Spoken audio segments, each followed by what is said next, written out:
Sağlamlığının qeydinə qalan hər kəsi salamlayıram. Səhiyyə televiziyasında tibb xəbərlərinin vaxtıdır. Studiyada Günel İbadovadır. Baxaq görək dünyada və ölkədə hansı vacib tibb hadisələri baş verib. Ölkə Prezidenti İlham Əliyev və birinci xanım Mehriban Əliyeva Şuşa Müalicə və Sağlamlıq Mərkəzinə baş çəkib, hazırda orada gedən tikinti və təmir işləri ilə maraqlanıblar. Azərbaycan Respublikasının Prezidenti İlham Əliyev və birinci xanım Mehriban Əliyeva martın 27-sində Şuşa Müalicə Sağlamlıq Mərkəzində aparılan tikinti işləri ilə tanış olublar. Xatırladaq ki, təməli 2021-ci il noyabrın 7-sində qoyulan bu tibb ocağı 90 çarpayılıqdır və 6 korpusdan ibarətdir. Stasionar xidmət sahəsində terapiya, pediatriya, cərrahiyyə, hemodializ və digər şöbələr fəaliyyət göstərəcək. Ambulator xidmət sahəsində isə konsultativ poliklinika, uşaq poliklinikası, şüa diaqnostika, funksional diaqnostika, fizioterapiya və tibbi bərpa şöbələri, həmçinin klinik diaqnostik laboratoriya yaradılacaq. Mərkəzin təcili tibbi yardım stansiyası müasir standartlara cavab verən avadanlıqlarla təchiz olunacaq. Şuşa Müalicə Sağlamlıq Mərkəzinin ərazisində eyni zamanda gigiyena və epidemiologiya mərkəzi, yoluxucu xəstəliklər və hemodializ korpusları inşa olunub.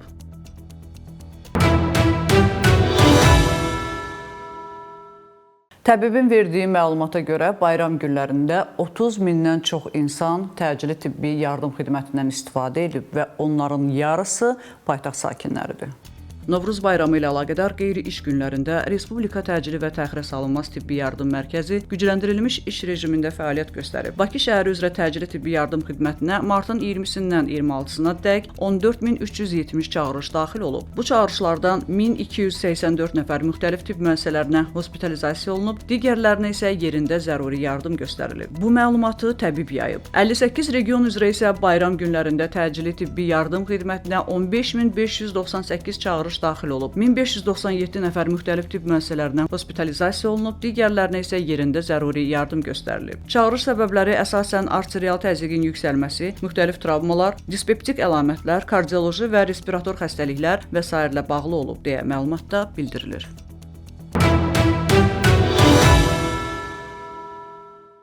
Şəkər xəstəliyiniz varsa, pis vərdişlərdən birmənalı şəkildə uzaq olmalısınız.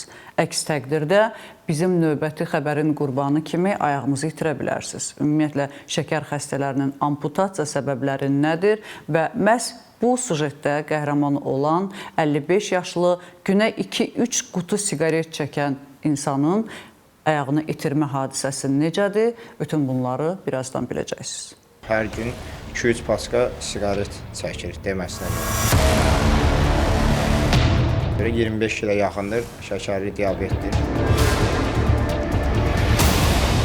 Ətrafın dizüstü amputasiyası qərarı verildi və yaxınlarının icazəsi ilə amputasiya olundu.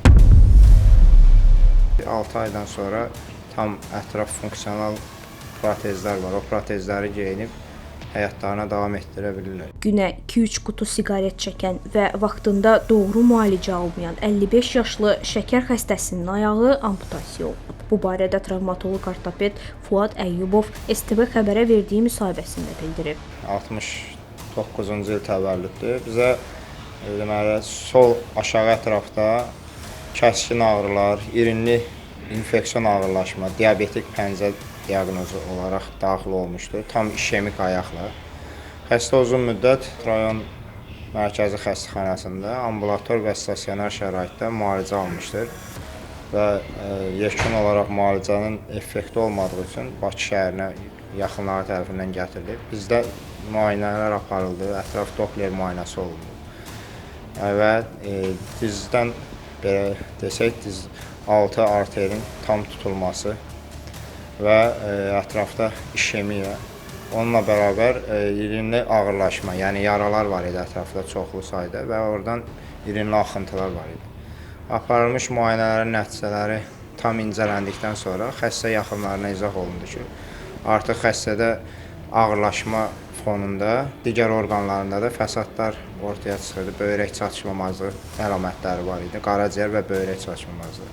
Yekun qərar olaraq xəstənin həyati göstərişlə ətrafın dizüstü amputasiyası qərarı verildi və yaxınlarının icazəsi ilə amputasiya olundu. Xatırladaq ki, Ümumdünya Səhiyyə Təşkilatının verdiyi məlumata əsasən, şəkər xəstəliyinə bağlı amputasiya nisbəti dünya üzrə təxminən 20-25% arasında dəyişir. Diabetik ayaq yarası və qan dövranı pozuntusu olan xəstələrdə isə bu risk daha yüksəkdir.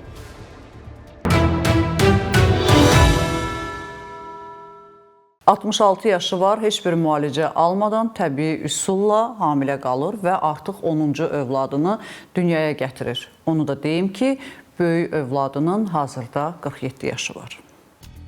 66 yaşlı qadın 10-cu uşağını dünyaya gətirib. Almaniya sakini Alexandra Hildebrand açıqlama verərkən bildirib ki, o sonsuzluq müalicəsi üçün nəzərdə tutulan heç bir dərman qəbul etməyib və hamilə qalmaqda çətinlik çəkməyib. Çəkisi 4 kiloqrama yaxın olan yeni doğulan körpə Berlindəki Charity xəstəxanasında qeysəriyyə əməliyyatı ilə dünyaya gəlib. Həkimlərin sözlərinə görə o sağlamdır və səhhətində heç bir problemi yoxdur. Qeyd edək ki, ailənin ən böyük övladı 46, ən kiçiyi isə 2 yaşındadır.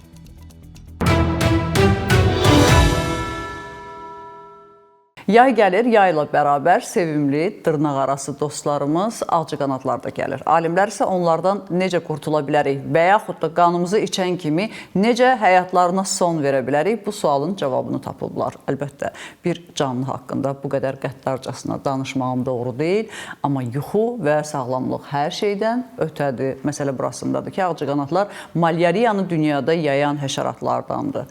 Nə yeməliyik, nə içməliyik ki, ağcaqanadlar qanımızı içməyə başlayan kimi ölsünlər. Bu sualın cavabını isə sizə Kəmalə Osmanova deyəcək. Bu dərman qanımızı ağcaqanadlar üçün zəhərli edir. Ağcaqanadlar üçün qanı zəhərləyən dərman yaradılıb. Bu, ağcaqanadlar tərəfindən ötürülən xəstəliklərin yayılmasının qarşısını almağa kömək edəcək. Notre Dame Universitetinin alimləri müəyyən edib ki, nitisinon preparatının qəbulu insan qanını malyariya ağcaqanadları üçün zəhərli edir. Araşdırmanın nəticələri Science Translation Medicine jurnalında dərc olunub. Qan soran həşəratlar tərəfindən xəstəliklərin yayılmasının qarşısını almağın bir yolu da insan və heyvan qanını ağcaqanadlar üçün zəhərli etməkdir. Təcrübələrimiz göstərir ki, nitisionun malyariya və digər ağcaqanadlarla ötürülən xəstəliklərlə mübarizə aparmaq üçün ən yaxşı üsullardan biri ola bilər, deyə tədqiqatın müəlliflərindən biri Notre Dame Universitetinin professoru Lee Haynes izah edib.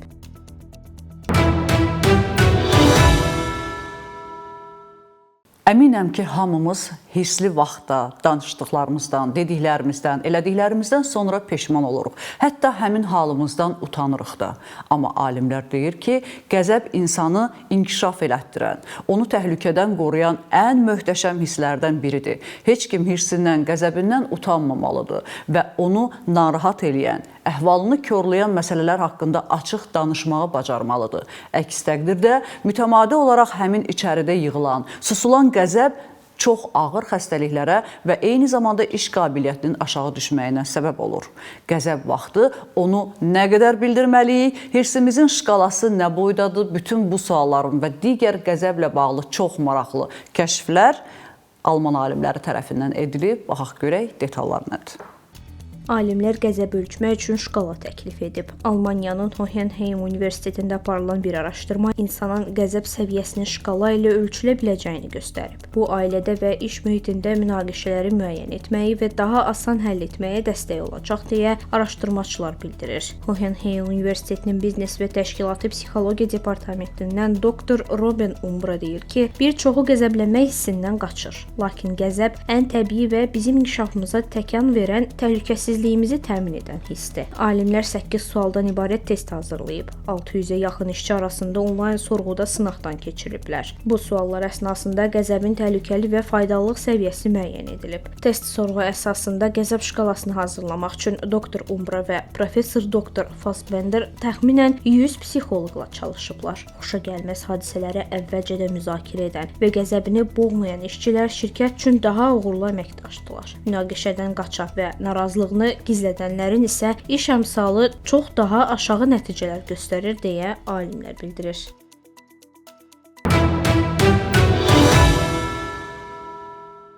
Bugün olan səhiyyə xəbərlərimiz bu qədər. Dünyada və ölkədə baş verən ən vacib tibb hadisələrini bizdən izləyin. Unutmayın, bilmək hər zaman bir addım öndə olmaq deməkdir. Özünüzü və doğmalarınızı qoruyun. Sağ olun, salamat qalın.